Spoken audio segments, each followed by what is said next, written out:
It was supposed to be an easy patrol that morning.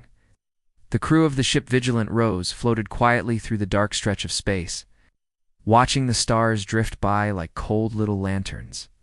Captain Ethan Cole leaned back in his chair, sipping cold coffee that had lost all taste. 8.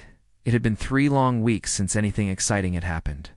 The hum of the engines was steady, the radar screens calm, and the crew half asleep from peace. Then the alert light flashed red. "Distress signal, Captain," said Sam, the communications officer. His voice broke the silence sharp as a knife. "It's weak, old code, more than 100 years out of use." Ethan rose from his seat, his tiredness vanished. "Can you trace it?" Sam's fingers danced over his screen. "Trying. Got it. It's coming from a small transport ship nearly torn apart. Life signs, ... 1. Faint." The captain frowned. "Old code, a dying signal. One survivor, it could be a trap." But somewhere inside him, a strong pull told him to go. "Set a course," he ordered. "Let's bring them in." The ship cut through the cold silence and approached the broken craft. It looked like a wounded bird floating in darkness, half its hull missing, lights flickering weakly. The crew worked fast, locking the grapples and pulling it into the docking bay. Ethan hurried down to the bay as the door slid open. Steam hissed into the air, and the smell of burning metal spilled out of the wreck. Chief Mechanic Nora was already there, scanning for a life sign. "Got one, Captain. Still alive. Barely." They pushed aside loose panels and twisted cables, finally finding a small figure slumped near a ruined control chair. It was a young woman. She looked like she had come straight from a world of high towers and golden halls. Her uniform, though torn and dirty, still shimmered faintly with silver patterns. Her face, pale and still, carried a quiet dignity, even in this moment. "Get her to the medical bay," Ethan said quickly. Hours crawled by as the medical officer worked over the woman. Ethan waited outside the glass door, his hands locked behind his back. He had seen soldiers die, but something about this unknown survivor stirred a strange protectiveness in him, a mix of duty and curiosity. When the doctor finally came out, he exhaled. "She's stable, Captain. To live." Ethan nodded and stepped inside. The woman's eyes were still closed, her breathing soft and even. He studied her face. She was not from any human world he knew, not from any colony under the Human Alliance. Her features were fine, almost sculpted, and something about her looked royal. The doctor handed him a small emblem they had found on her. "It was in her hand," he said. The emblem bore a crest to circles crossing over a sun, engraved with symbols that looked ancient. The captain turned it over in his palm. "So she's not just anyone," he murmured. He placed the emblem gently on the table beside her bed. "Rest," he said quietly, not expecting her to hear him. "You're safe now."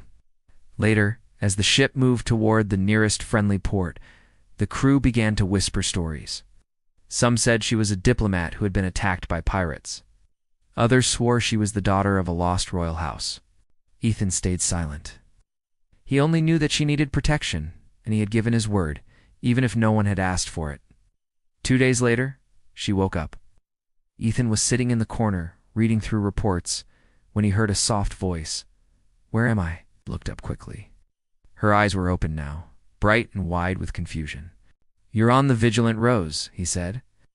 "I'm Captain Ethan Cole. My crew found you drifting in space. You were lucky to be alive." She blinked slowly, then placed a hand on her forehead. "My father, my people."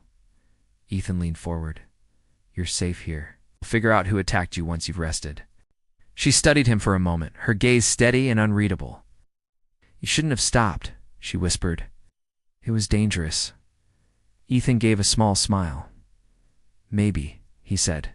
"But I couldn't just leave someone to die out there. That's not how humans do things." For the first time since she woke, the corners of her mouth lifted slightly. "Humans," she repeated softly, almost like she was tasting the word for the first time. Ethan stood, walking to the window where stars glimmered beyond the glass. In the reflection, he could see her watching him, curious and thoughtful. He felt the faintest warmth in the cold light of space. He didn't yet know her name or how saving her would change everything. But something deep within him whispered, that this was only the beginning. The next morning, the city woke up under a pale gray sky. Cars moved through the streets, and people hurried to work. Ethan Cole sat in his glass office high above Chicago, but his thoughts were still at the small restaurant from the night before. The view from his office showed tall buildings and busy roads, but he saw none of it. He kept seeing the face of the waitress who had tried not to cry. He opened his laptop, but could not focus on the numbers that filled the screen. His assistant Linda came in with a fresh stack of reports. "These are the contracts for the new project," she said. Ethan nodded, but did not look up. After a pause, Linda asked carefully, "Sir, is something wrong?" Ethan leaned back in his chair. "Last night I saw something that bothered me," he said in a quiet voice. 3 men humiliated a woman who was only doing her job. She did nothing wrong, but they still mocked her. Linda waited, unsure of what to say. She had worked for him a long time and knew that when he spoke like this, it meant he was planning something. Ethan turned toward the large screen on the wall and said, "Call Madison S. Dine and ask the manager to send me the camera clips from last night." Linda raised her brows but obeyed. Within minutes, the video appeared on the screen. The sound of laughter filled the office, followed by the sight of Lily standing by the table, holding a tray, trying to remain calm while 3 men ridiculed her. Ethan watched the full scene without moving. Each second made his expression colder. When the video ended, he sat in silence for a moment. Then he said, "People forget how to treat others when they think money protects them." Linda asked softly, "Do you want to press charges?" Ethan shook his head. "No, but I will not let this pass." He spent the next hour reading reports again just to clear his mind. Yet the image of Lily's small smile as she served him stayed. It had been a smile born not of comfort, but strength. Far away, Lily was starting another long shift at the diner. She greeted every customer with her usual warmth. She tried not to think about what had happened the night before. The manager had seen it too and had tried to speak to her, but she told him not to worry. She said she was fine, though deep down she wondered if she would ever get out of this life. Ethan's phone rang again. It was Ryan Dalton's father, an old business partner. The 2 companies had shared contracts before. Ryan's father was planning to meet Ethan later that week. Ethan's eyes narrowed slightly. He thought about the irony. The son who had mocked a waitress was part of a family that wanted to work with his company. That afternoon, Ethan walked into the boardroom for a meeting with his top executives. They talked about expansions, new designs, and technology. Once the meeting ended, Ethan stayed behind, staring at the city lights that now filled the windows. He spoke quietly to himself. Power only matters when it is used to bring back balance. He called Linda again and said, "Send a note to the Dalton Group. I want to review all active deals we have with them." Linda looked surprised but nodded. "Right away, sir." Later that night, when the office was empty, Ethan sat alone at his desk. The gray light from the city spilled across the floor. He looked at the photo of his parents that sat in a frame near his keyboard. They had owned a small grocery shop when he was a child. He remembered how his mother always said that respect was the true sign of wealth. Across the city, Lily walked home in the cool night air. She folded her coat close and carried her little notebook under her arm. Her shoes made soft sounds against the wet pavement. She passed tall buildings and watched the lights of offices high above, wondering what kind of people worked there. She never imagined that one of them was watching over her life from those very heights. Ethan opened a message that arrived from his legal team saying that the Dalton contracts would be paused for review. He replied with a short instruction to proceed. He felt no joy in punishing anyone, but he felt peace in standing for what was right. When he left the office and stepped into his car, the city's light washed over him again. He looked out the window and remembered the tired waitress whose pride had stayed intact in front of cruelty. It reminded him of himself many years ago when he worked at a gas station before building his first invention. He had promised himself then that he would never forget how it felt to be invisible. That promise woke up again inside him. He told his driver to pass by Madison's Dine. They drove slowly past the small, glowing building. Through the window, Ethan saw Lily wiping a table and smiling faintly at a child sitting with his parents. He sat quietly watching for a few moments, then said to the driver, "Take me home." His tone was soft, thoughtful. He knew a simple truth had returned to him that night. The smallest moment can show the true value of a heart. He closed his eyes and decided he would not let this story end in silence. The rain started again, washing the streets clean as the car moved through the shining city. The ship landed on a shining platform that stretched out from the center of the grand royal city. Towers of silver stone glimmered in the sunlight, and banners with golden crests moved slowly in the soft wind. Long rows of guards in solid armor stood in silent lines, their eyes fixed ahead. The moment the doors of the vigilant rows opened, Ethan Cole felt hundreds of gazes press against him. Leora stepped out first, wearing the simple white gown given to her by the crew. The cold air of her homeland touched her face, and for a second, relief filled her eyes. Behind her, Ethan walked down the ramp, his boots echoing lightly against the polished floor. The royal officials bowed low as Leora approached. One of them, an older man with a calm face, spoke quickly. "Princess, we are beyond grateful. Your return will be a blessing to the king. He waits for you in the Hall of Crowns." Leora nodded politely. Her gaze slid to Ethan, who stood awkwardly beside her. "You will come too," she said softly. He blinked. "Me, I'm just a soldier." Her tone was gentle but firm. "You are the one who brought me home. My father must thank you himself." Ethan could not argue, though he felt the growing weight of unease in his stomach. As they walked through wide streets lined with people cheering for their lost princess, notice how every cheer faded when eyes settled on him. The people smiled for her, but their expressions toward him carried confusion and doubt. When they reached the great hall, the doors opened with a deep sound, and the scent of burning oil and polished marble filled the air. The ceiling rose high above, painted with scenes of past kings and battles. At the far end, a man sat upon a tall throne of silver and glass. His robes were rich, his shoulders straight, his eyes sharp as drawn steel. King Aldrich, father of Leora, looked down at his daughter as she entered. His hard expression softened for a brief moment, and he stood, stepping down the long steps. "My child," he said quietly, his voice steady but heavy with emotion. "We thought we had lost you." She bowed slightly and took his outstretched hands. "I lived because of him," she said, turning toward Ethan. "He found me, saved me, and brought me home." The king's eyes moved to the human captain. They were cold, but curious.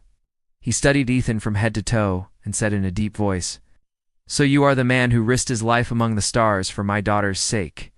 Ethan bowed his head slightly. "She needed help. I only did what anyone in my place would do." A faint smile touched the king's lips, though it did not reach his eyes. "No, Captain, not everyone would. You showed courage and honor. It's things I value dearly." He turned and looked around the hall, where counselors and guards waited in silence. Then he spoke again, his words louder, echoing across the room. "By our oldest law, when a life of royal blood is saved, the rescuer must be bound to that life forever. Captain Ethan Cole, you shall wed my daughter as a mark of our thanks and as a symbol of unbroken unity." The hall filled with gasps. Ethan froze, taken completely off guard. His heart pounded in his chest. Marriage. He looked at Leora, who stared at her father, eyes wide with disbelief. "Father," she began quickly, "you cannot mean that. He saved me out of kindness, not duty." The king raised a hand, silencing her. "It is not my choice. It is our law. Our traditions cannot be broken, even by me." The room stayed dangerously quiet. Ethan struggled for words.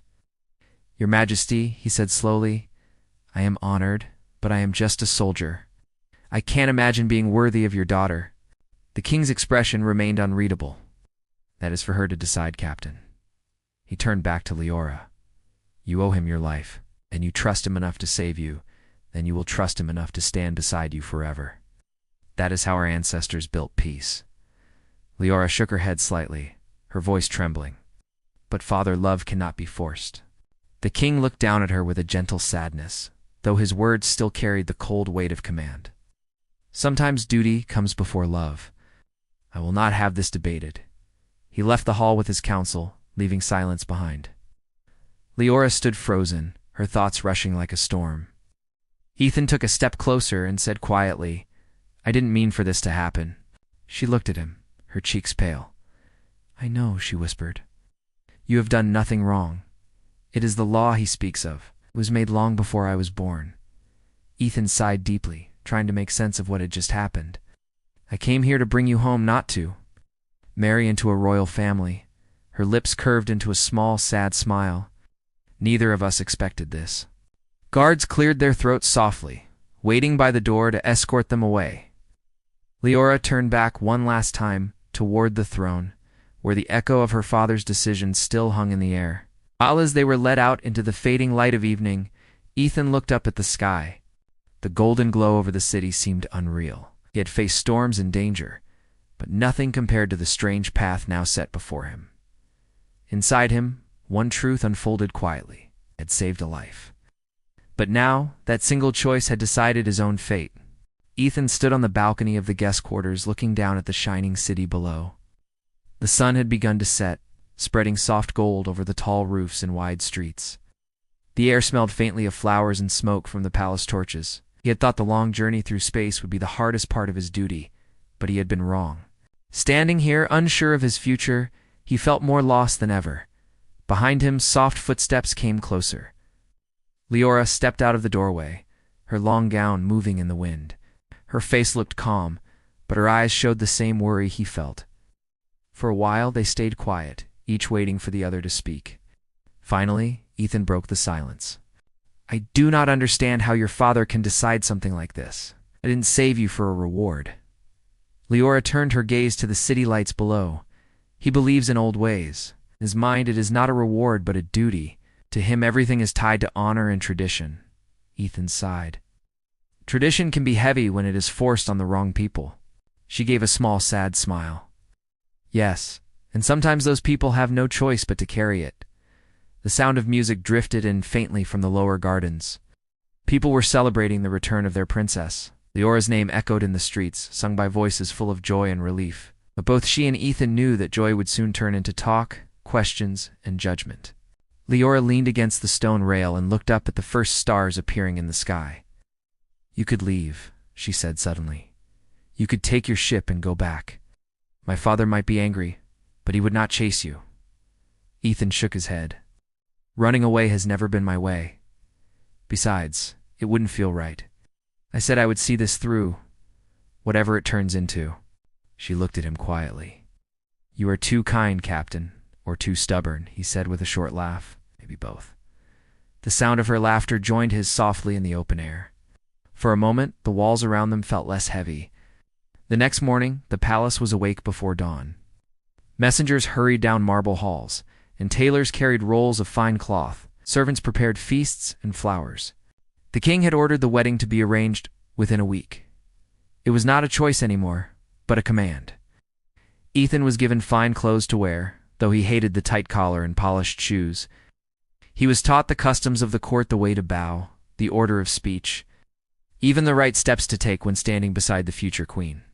It felt strange and uncomfortable for a man who was more used to a pilot's seat and the hum of engines. Meanwhile, Leora spent each day arguing quietly with her father, though she never truly defied him. He listened but did not bend. The old law was too deep, too proud to be broken just because his daughter's heart told him to. On the fifth evening, she went to the royal gardens where Ethan had been allowed to walk alone. The air was warm, filled with the scent of roses. He was sitting by a pond, throwing small stones into the water and watching them ripple. "I used to come here as a child," Leora said softly.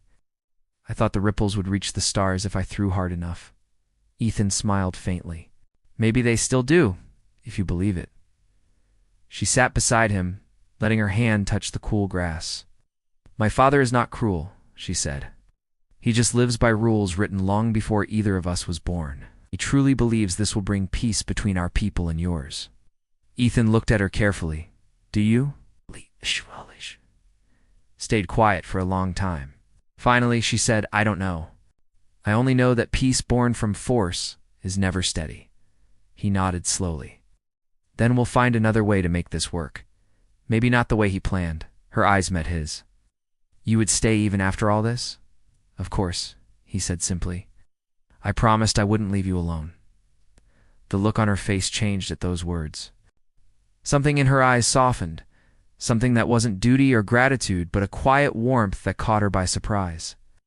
Over the next few days, servants and nobles watched them closely. To the public eye, it seemed like they were just obeying tradition. But in truth, something real and gentle began to grow between them. Leora showed Ethan the gardens, the libraries filled with ancient maps, and the quiet courtyards where she used to paint. He told her stories of long flights, of lost comrades and small moments of beauty found in the darkest corners of space. They laughed, they argued, and sometimes they simply sat in silence, letting the world fade behind them. When the final evening before the ceremony arrived, Ethan couldn't sleep. He stood once again at the balcony, looking at the sleeping city. Behind him, the door opened softly, and Leora walked in. She wore no crown, no jewels, only a simple white gown, the same one she had worn on his ship. "Tomorrow everything changes," she said quietly. Ethan looked at her. "Already has." The two stood together, watching the stars that now seemed closer than ever. Neither spoke again, but both understood that whatever happened next was no longer just about duty or law. It had become something deeper, something that neither of them had planned, but both could no longer deny. The morning of the wedding came with soft golden light spread over the grand city. Bells rang from the towers, and clear music floated through the air. The streets were filled with people dressed in bright clothes, cheering for the princess who had returned from darkness. Flags waved, flowers fell from balconies, and every heart waited for the moment when the ceremony would begin. Inside the palace, Ethan looked at his reflection in a tall mirror. The fine royal clothes felt strange on him. Fabric was heavy, the shoes too clean, and the golden chain around his neck made him feel trapped. He missed his worn uniform, his ship, and the quiet comfort of his crew. Yet, as he stared at himself, he felt something stronger than doubt. Somewhere deep inside, he knew that this step would shape not only his life, but many others. Leora was in the next room, surrounded by attendants who fixed her gown and braided her hair. Her reflection looked calm, but her hands trembled slightly in her lap. When the others left, she stood by the window, watching the city outside. The crowd looked like waves of color from above. She wondered whether fate was cruel or kind to bring her here. She had spent her life trapped between duty and freedom, and now both seemed to stand before her in one man. When the music began, the hall doors opened wide, filling the room with sunlight. The people stood, their voices quieting as Leora appeared, walking slowly down the long path covered in white petals. Ethan waited near the throne, his eyes fixed on her. For a moment, every sound faded. He saw not a princess, but the same woman he had found in a broken ship, fragile yet strong. As she came closer, their eyes met, and both forgot their fear. The words spoken by the priest were simple. There were no long speeches, no heavy promises, only the truth of a moment shared between two hearts that had crossed darkness together. When Ethan took her hand, he could feel how cold yet steady her fingers were. Leora looked at him and whispered very quietly so only he could hear, "Whatever happens, we face it together." He smiled slightly. "Together," he said. The ceremony ended with cheers that shook the walls. The king stood proudly, his expression filled with both pride and deep thought. He had gained peace for his kingdom, but he also saw something new that went beyond law or duty. He saw his daughter's eyes filled with genuine care, not forced obedience. The celebration lasted long into the night. Music filled the palace halls, tables overflowed with food, and dancers spun across shining floors. Ethan spoke politely to nobles and soldiers who offered endless toasts. Yet, even among the noise, his mind stayed quiet and clear. He found peace not in the gold or the music, but in the small smile Leora gave him every time their eyes met across the crowd. When the night finally slowed, they escaped to the outer gardens, where the air was cool and calm. The stars above shone like silver dust, and the city lights glowed softly in the distance. Leora sat down by the quiet fountain, letting her shoes fall off, her bare feet touching the cool stone. Ethan joined her, laughing lightly. "You're still the same woman I met in that wreck. You don't care about crowns." She smiled faintly. "Crowns are heavy. I prefer the sky." They sat in silence for a while, listening to the soft sound of the water. Finally, Leora turned to him. "You never asked what truly happened to my ship," she said. Ethan looked at her. "I didn't want to make you remember pain, but you deserve to know," she said. "I was going to a peace meeting when the attack came. Our enemies did not know who we were. They wanted to stop the talks and start another war. If you had not found me, that war would already have begun." Ethan looked up at the stars, understanding the weight of what she said. "Then maybe it wasn't only chance that brought me there," he said quietly. She nodded. Maybe it was something greater. Maybe it wanted us to meet. The wind moved softly through the trees. For the first time, Leora reached for his hand openly. "You have given me more than life," she said. "You have given me faith that people can be good without orders, without crowns." He looked at her, his voice low. "And you have shown me that not all rulers sit behind walls. Some walk beside people." The night deepened, wrapping the garden in quiet light. Somewhere far above, the stars shimmered, as if listening. The two sat there, side by side, the noise of the world drifting away. In the days that followed, Ethan did not return to his ship. He stayed, learning the ways of the court and the needs of the kingdom. His plain voice and calm heart began to change the way people thought. Soldiers trusted him, children listened to his stories, and even the old ministers who once doubted him started to respect his wisdom. Leora ruled beside him not as a figure of old law, but as a leader with gentle strength. Their marriage, once born from duty, turned into a story of hope across many worlds. People spoke of how a man of the stars and a woman of royal blood brought light to two nations that had forgotten kindness. Years later, when the Vigilant Rose was finally placed in the Royal Museum, its name became a symbol of courage.